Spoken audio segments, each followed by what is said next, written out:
ஆண்டவராகிய இயேசு கிறிஸ்துவின் நாமத்தில் காலை வாழ்த்துக்கள். இன்றைய மன்னா. ஆனாலும் ராஜ்யபாரம் முழுவதையும் நான் அவன் கையிலிருந்து எடுத்து போடுவதில்லை. நான் தெரிந்து கொண்டவனும் என் கற்பனைகளையும் என் கட்டளைகளையும் கை கொண்டவனுமான என் தாசனாகிய தாவீது நிமித்தம் அவன் உயிரோடு இருக்கும் நாளெல்லாம் அவனை அதிபதியாக வைப்பேன். 1 ராஜாக்கள் 11ஆம் அதிகாரம் 34ஆம் வசனம்.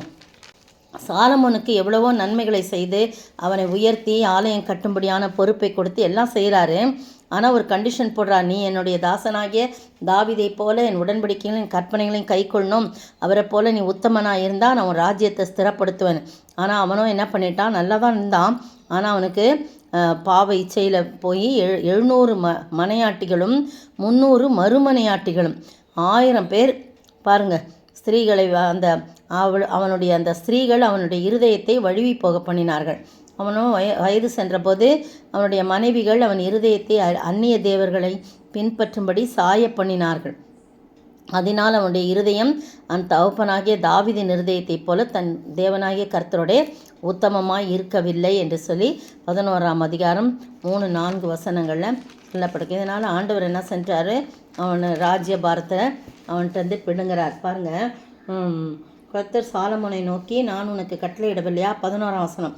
என் உடன்படிக்கை என் கட்டளை நீ கை கொள்ளாமல் போய் இந்த காரியத்தை செய்தபடினால் ராஜ்யபாரத்தை உன்னிருந்து பிடுங்கி அதை உன் ஊழியக்காரனுக்கு கொடுப்பேன் அப்படின்னு சொல்கிறார். ஆனாலும் உன் தகப்பனாகிய தாவீது நிமித்தமும் நான் அதை உன் நாட்களில் செய்வதில்லை.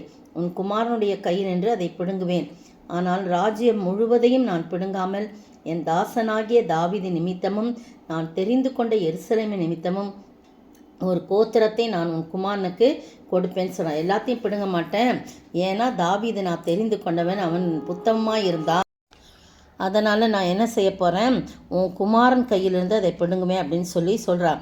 அதெல்லாம் சொல்லிகிட்டு இருக்கும்போது தான் யெரொபெயாம் என்பவன் ஒரு பராக்கிரமசாலியாக இருக்கிறான். அவனை அவன் காரிய சமர்த்தனான ஒரு வாலிபன் என்று சாலமோன் கண்டு யோசேப்பு வம்சத்தாரின் காரியத்தெல்லாம் அவன் விசாரிக்கும்படியாக அவன்கிட்ட ஒப்புவிக்கிறான். அப்போ அந்த காலத்தில் யெரொபெயாம் எருசலேமிலிருந்து வெளியே போகிற போது சீலோனியனான அகியா எனும் தீர்க்கதரிசி ஒரு புது சால்வியை போர்த்து கொண்டு வந்து வழியில் அந்த யெரொபெயாமை பார்க்குறார். பார்த்துட்டு 2 பேரும் வயல்வெளியில் போயிருக்கும்போது அகியா தான் போர்த்து கொண்டிருந்த புது சால்வியை பிடித்து அதை 12 துண்டாக கிழித்து போட்டு யெரொபெயாமை பார்த்து 10 துண்டுகளை நீ எடுத்துக்கொள். இஸ்ரவேலின் தேவனாய் கர்த்தர் சொல்லுகிறது என்னவென்றால், இதோ நான் ராஜ்யபாரத்தை சாலமோனுடைய கையிலிருந்து எடுத்து கிழித்து உனக்கு 10 கோத்திரங்களை கொடுப்பேன். ஆனாலும் என் தாசனாகிய தாவீதுக்காகவும் நான் தெரிந்து கொண்டேன், நான் இஸ்ரவேலின் கோத்திரங்களில் எல்லாம் தெரிந்து கொண்ட எருசலேமின் நகரத்துக்காகவும் ஒரு கோத்திரம் அவனுக்கு இருக்கும். ஆனால் நீ 10 ராஜ்யம் உனக்கு இருக்கும், 10 கோத்திரம் 1 அவனுக்கு. அவர்கள் என்னை விட்டு சீதோனியரின் தேவியாகிய அஸ்தரோத்தையும் மோவாபியரின் தேவனாகிய காமோஸையும் அம்மோன் புத்திரன் தேவனாகிய மிஸ்கோமையும் பணிந்து கொண்டு அவன் தகப்பனாகிய தாவீதைப் போல என் பார்வைக்கு செம்மையாய் இருக்கிறதை செய்யவும் என் கட்டளைகளை என் நியாயங்களையும் கை கொள்ளவும் அவர்கள் என் வழிகளில் நடவாமல் போனபடியினால் அப்படி நான் செய்வேன். ஆனாலும் ராஜ்யபாரம் முழுவதையும் அவன் கையிலேருந்து நான் எடுத்து போடுவதில்லை. ஏன்னா நான் தெரிந்து கொண்ட தாவீது என் கற்பனைகளையும் என் கட்டளைகளையும் கை கொண்டவன், அவன் நிமித்தமாக அவன் உயிரோடு இருக்க நாள்லாம் அவனை ஒரு அதிபதியாக வச்சுருப்பேன். ஆனாலும் ராஜ்யபாரத்தை அவன் குமாரன் கையிலிருந்து எடுத்து அதிலே 10 கோத்திரங்களை உனக்கு தருவேன். என் நாமம் விளங்கும்படி நான் தெரிந்து கொண்ட நகரமாகிய எருசலேமிலே என் சமூகத்திலே என் தாசனாகிய தாவீதுக்கு எந்நாளும் ஒரு விளக்கு இருக்கத்தக்கதாக அவன் குமாரனுக்கு ஒரு கோத்திரத்தை கொடுப்பேன். எவ்வளோ நேசிக்கிறார் பாருங்க தாவீதை. ஏன்னா அவன் அவன் இருதயத்துக்கு ஏற்றவனாய் கடைசி வரைக்கும் அவன் இருந்தான். ஒரே ஒரு முறை தவறு செய்தான், அவ்வளோதான். அதற்கு பிறகு பாவ மன்னிப்பு பெற்று பரிசுத்தமாய் வாழத் தொடங்கினான். ஆண்டவருக்காக வைராக்கியமாக இருந்தான், கர்த்தருக்கு முன்பாக உத்தமமாக இருந்தான், கர்த்தருடைய இருதயத்துக்கு ஏற்றவனாக இருந்தான். அதனால தான் ஆண்டவர் அவனுக்காக நான் ஒரு விளக்கை அந்த தாவீதின் வம்சத்தில் நான் வைப்பேன். அவனுக்காக ஒரு விளக்கு இருக்கும், தாவீதுக்காக ஒரு விளக்கு இருக்கும். அதனால் அவன் குமாரனுக்கு ஒரு கோத்திரத்தை கொடுப்பேன். அவன் ஒரு அதிபதியாக இருப்பான்.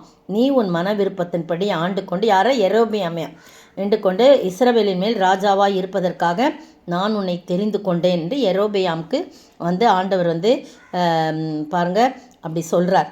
கர்த்தர் அந்த தீர்க்கதரிசியை விட்டு அகியா தீர்க்கதரிசியை விட்டு சொல்கிறார். நான் உனக்கு கட்டளையிட்டதெல்லாம் நீ கேட்டு கை கொண்டு நீ என் வழிகளில் நடந்து என் தாசனாகிய தாவீது செய்தது போல நீ என்ன செய்யணும்? செம்மையானதை செய்தா என்றால் நான் உன்னோடு இருந்து நான் தாவீதுக்கு கட்டினது போல உனக்கும் ஒரு நிலையான வீட்டை இஸ்ரவேலுக்கு கட்டி இஸ்ரவேலை உனக்கு தருவேன் என்று சொல்கிறார். பார்த்தீங்களா? ஆண்டவர் ஒரு காரியம் சொன்னார்னா சொன்னது தாங்க. அதில் நம்ம காத்து நடக்கணும், அதில் ரொம்ப ஜாக்கிரதையாக நடக்கணும். அப்போ ரொம்ப நம்மை நேசித்து நாம் இல்லாட்டினாலும் நம்முடைய வம்சங்களை அவர் ஆசீர்வதிக்கிறவராய், நாம் செய்த நன்மைகளை நினைத்து ஏதோ ஒரு வழியில் நம்முடைய வம்சங்களை ஆசீர்வதிக்கிறவராய் இருக்கிறார். எனவே கர்த்தருக்கு முன்பாக நாம் தாழ்மைப்படுவோம். கர்த்தருக்கு ஏற்ற அவருடைய இருதயத்துக்கு ஏற்றுள்ளாய் வாழ நம்மை ஒப்பு கொடுப்போம். அப்பொழுது நாம் தெரிந்து கொள்ளுதலை அவர் நிறைவேற்றி பாதுகாப்பார். இயேசுவின் நாமத்தில் நம்ம அந்த காரியத்துக்காக ஒப்படைத்து ஜெபிப்போம். ஜெபம். அழைத்தீரே இயேசுவே, அன்போடே என்னை அழைத்தீரே, ஆண்டவ சேவையிலே மரிப்பேனே, ஆயத்தமானே தேவே, ஆண்டவ சேவையிலே மரிப்பேனே, ஆயத்தமானே தேவே. ஸ்தோத்திரிக்கிற ஆண்டவரே, துதிக்கிற ராஜா, உம்முடைய அழைப்பையும் தெரிந்து கொண்டதிலையும் உணர்ந்து ஆண்டவரே அதற்கு என்னை அர்ப்பணித்து ஆண்டவரே எங்கள் ஒவ்வொருவரையும் நாங்கள் அர்ப்பணித்து ஆண்டவரே உம்முடைய சேவையை கடைசி வரைக்கும் செய்து மறிக்க நீர் உதவி செய்தலும் அதற்காக எங்களை ஆயத்தப்படுத்துங்க, காத்துக்கொள்ளுங்க, வழி நடத்துங்க. இயேசு கிறிஸ்துவின் விலையேறப்பட்ட நாமத்தில் ஜெபிக்கிறேன் பிதாவே, ஆமேன். நேற்றைய பதில்: நான் விரும்புகிற நன்மையை செய்யாமல் விரும்பாத தீமையே செய்கிறேன். ரோமர் 7:19. இன்றைய கேள்வி: யாருக்கு ஆக்கினை தீர்ப்பில்லை? யாருக்கு ஆக்கினை தீர்ப்பில்லை?